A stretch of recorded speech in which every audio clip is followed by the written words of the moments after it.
Գյուրջան Կասկադ, հասանելի բնակարաններ 65 ամիս մարման ժամկետով։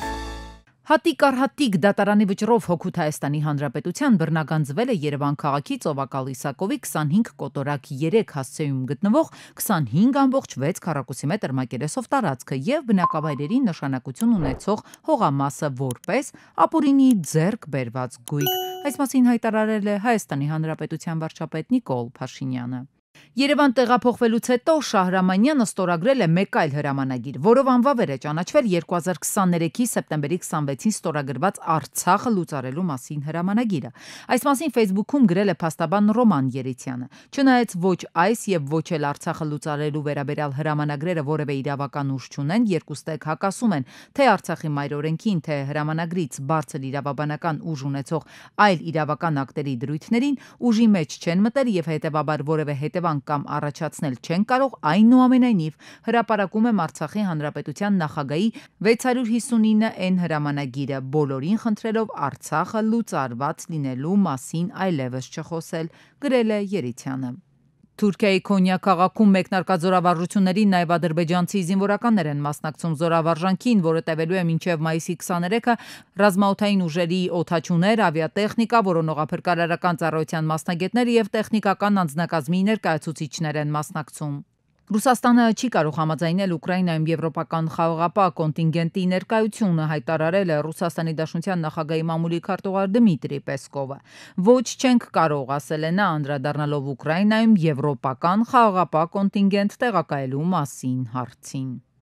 Ուկրաինան միշտ կողմ է դիվանագիտությանը իր տեսաուղերձում հայտնել է Վլադիմիր Զելենսկին։ Ես պատրաստ եմ լինել Թուրքիայում ցավոք աշխարհը մինչ այս պահը Ռուսաստանից հստակ պատասխան չի ստացել կրակի դադարեցման բազմաթիվ առաջարկներին։ Ռուսական կրակոցներն ու հարձակումները շարունակվում են։ Մոսկվան ամբողջ օրը չի խոսել ուղիղ հանդիպման առաջարկի վերաբերյալ։ Դա տարօրինակ լռություն է։ Ռուսաստանը միևնույն է ստիպված է լինելու դադարեցնել պատերազմը ու լավ կլիներ դա շուտ անել։ Սպանությունները շարունակելը իմաստ չունի, ասել է Զելենսկին։ ՄԱԿ-ի հրատապօգնության համակարգող Թոմ Ֆլետչերը քննադատել է Իսրայելի գործողությունները Գազայի հատվածում, ասելով, որ Իսրայելը դիտավորյալ եւ ամոթաբար անմարդկային պայմաններ է պարտադրում օկուպացված Պաղեստինյան տարածքում գտնվող խաղաղ բնակչությանը։ Ֆլետչերն ասել է, որ մարդասիրական օգնության մուտքի արգելափակումը Գազայի հատված անկլավի բոլոր 2.1 միլիոն բնակիչներին լայնածավալ սովի վտանգի տակ է դնում։ Ավելի քան 10 շաբաթ Գազա ոչինչ չի հասել, ոչ սնունդ, ոչ տեղորայք եւ ոչ ջուր, ոչ վրաններ, ասել է ՄԱԿ-ի հրատապօգնության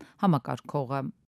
ԱՄՆ նախագահ Թրամփը Fox News-ին տված հարցազրույցում ասել է, որ ամբողջովին կողմ է Իրանին, միաժամանակ նշելով, որ երկիրը չի դառնա միջուկային տերություն, նրանք միջուկային տերություն չեն լինի, թույլ տվեք պարզապես բացատրել, ես լիովին կողմ եմ Իրանին, ես ուզում եմ, որ նրանք ունենան հիանալի երկիր եւ շատ փող աշխատեն, ասել է Թրամփը։ Դոնալդ Թրամփի հայտարարությունը հնչում է Իրանի եւ Միացյալ Նահանգների միջև միջուկային կարևոր բանակցությունների ֆոնին։ Շաբաթվա վերջին տեղի ունեցած բանակցությունները նպատակ ունեին լուծել Թեհրանի միջուկային ծրագրի հարցը եւ վերացնել պատժամիջոցները։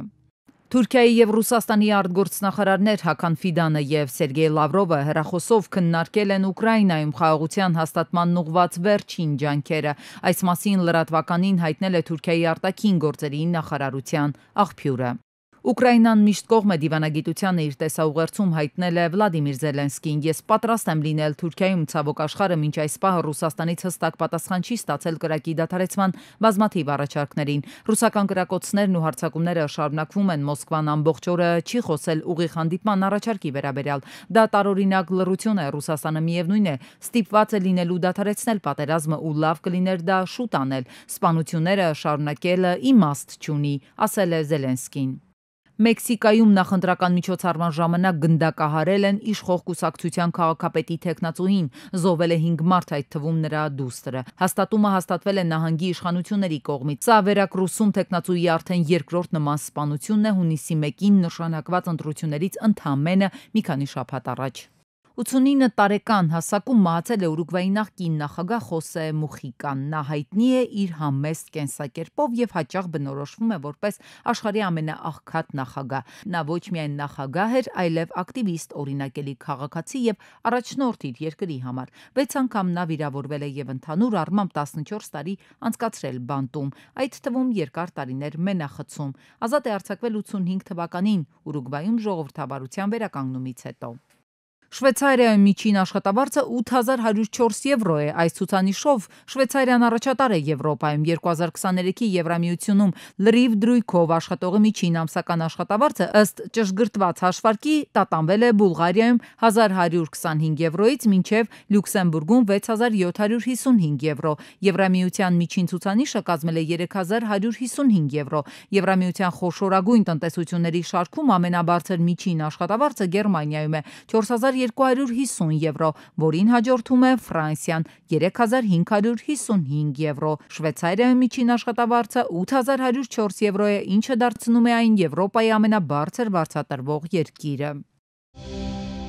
Հակակոռուպցիոն կոմիտեում 2024 թվականին քննվել է 465-ով ավելի շատ վարույթ, քան 2023 թվականին։ Հակակոռուպցիոն կոմիտեի նախագահ Արթուր Նահապետյանն է ազգային ժողովում ամփոփում կոմիտեի նախորդ տարվա գործունեությունը։ 2024 թվականին նախորդ տարվա համեմատությամբ ավարտված վարույթների թիվն աճել է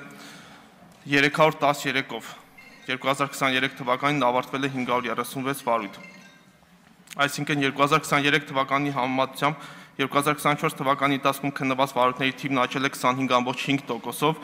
իսկ ավարտված վարույթների թիվը 58.4%-ով։ Ընդհանուր առմամբ նախորդ տարի հակակոռուպցիոն կոմիտեի քննիչների վարույթում քննվել է 2289 քրեական վարույթ, որոնցից ավարտվել է 849։ Ավարտված վարույթներից 167-ը 374 անձանց վերաբերյալ մեղադրական եզրակացությամբ ուղարկվել է դատարան, իսկ 682 վարույթ կարճվել է։ Դատարան ուղարկված քրեական վարույթները ըստ հանցագործությունների բնույթի եղել են ընտրությունների հետ կապված հանցագործություններ 1 վարույթ, 1 անձի վերաբերյալ հափշտակություններ 25 վարույթ 47 անձի վերաբերյալ, տնտեսական հանցագործություններ 1 վարույթ 2 անձի վերաբերյալ եւ այլ հանցագործություններ։ 2024 թվականի ընթացքում ավարտված, այսինքն դատարան ուղարկված եւ կարճված քրեական վարույթներով պատճառված գույքային վնասի ընդհանուր չափը կազմել է 4 միլիարդ 468 միլիոն 232 հազար 720 դրամ, որից պետությանը պատճառված վնաս 3 միլիարդ 802 միլիոն 132 հազար 612 դրամ։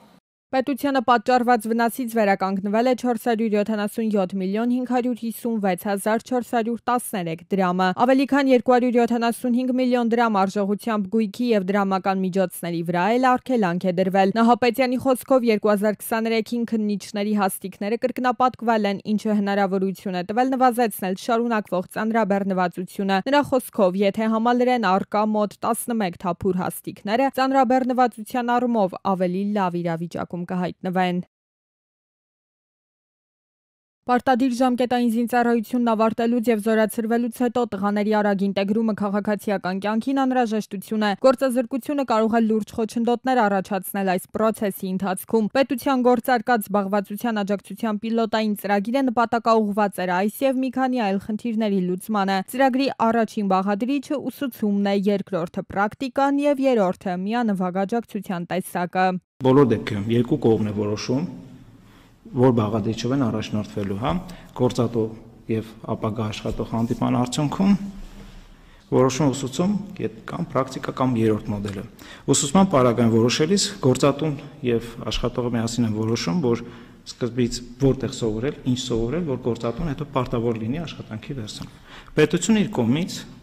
ուսման ծախսն է փոխհատուցում 5 ամսվա, յուրաքանչյուր ամիսը մինչև 50,000 դրամ եւ նաեւ կրթաթոշակ է տալի, դա գալիս է մոտ 32,500 դրամ գումար։ Այնուհետև գործատուն պարտավոր է կնքել աշխատանքային պայմանագիր, որի դեպքում պետությունը գործատուին եկամտահարկի ծախսի փոխհատուցում է տրամադրում մինչև 50,000 դրամ։ Եթե շահառուն պրակտիկա է անցնում, պետությունը 3 ամիս գործատուին մոտ 100,000 դրամի չափով գումար է տրամադրում, որով էլ վճարվում է շահառուի աշխատավարձը։ Հաջորդող 9 ամիսներին գործատուն պետությունից հարկերի փոխհատուցում է ստանում մինչև 50,000 դրամ։ Եվ վերջին միանվագ աջակցության պարագայում գործատուին տրամադրվում է 300,000 դրամ, պայմանով, որ աշխատանքային հարաբերությունները կտևեն 12 ամիս։ Եթե տրամադրված գումարը նպատակին չի ծառայում, պետությունը կարող է այն հետ գանձել։ Այս ծրագիրը մեկնարկել է 2022-ին, այդ տարի ունենալով 278 շահառու։ Հաջորդ տարի ունեցել ենք 526 շահառու, այսինքն 23 թվականին։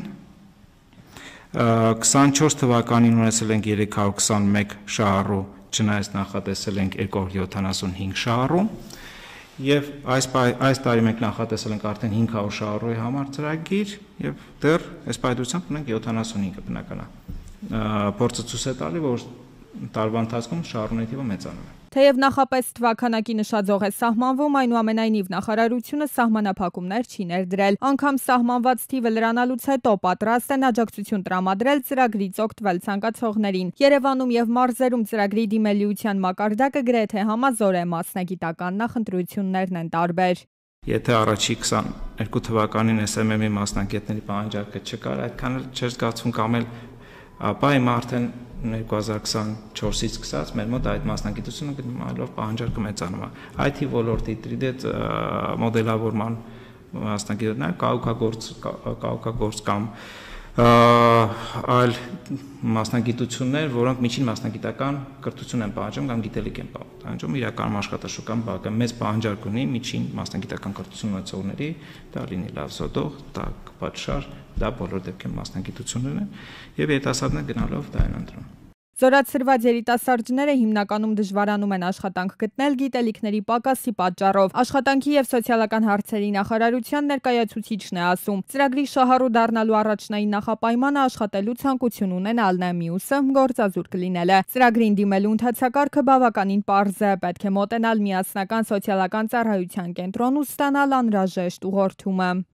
Սեպտեմբերի 6-ից երեխաները սկսելու են դպրոց հաճախել նոր օրենքով, եթե երեխան այդ տարիքում դպրոց չգնա, 7 տարեկանում դպրոց դիմելու դեպքում արդեն գնալու է երկրորդ դասարան, ստիպված լինելով յուրացնել նաև նախորդ տարվա ծրագիրը։ Ահազանգած ծնողները դժգոհում են абսուրդ որակում կրթական գերատեսչության այս որոշումը։ Ասում են, իրենց երեխաները պատրաստ չեն 6 տարեկանում դպրոց հաճախել, թե հոգեբանորեն, թե անհատական զարգացման առանձնահատկություններով պայմանավորված։ Ես չեմ պատրաստում իմ փոքրիկին ուղարկել դպրոց, որտեղ դա այն շրջանն է, որ երեխաները պետք է խաղան, չեմ պատրաստում իմ երեխայի մանկությունը փչացնել, կտրել, տանել դպրոց։ Մանկավարժները նույնպես համակարծիք են, տարիների իրենց փորձն էլ նույն բանն է վկայում, մինչև 7 տարեկանը երեխաների համար առաջնային է շարունակում մնալ խաղը, որից հետո է արդեն այն փոխարինվում ուսումով։ Հոգեբաններն էլ ապացուցել են, որ երեխան տառը հնչյունից տարբերում է սկսած 7 տարեկանից։ Իհարկե կան բացառիկ երեխաներ, հաշվի չառնելով տարեքային առանձնահատկությունները, կարող են կասել, բայց դա բնորոշ չի բոլորին։ Երեխան 45 րոպե անընդմեջ պետք է ուշադրությունը կենտրոնացնի դասապրոցեսի վրա,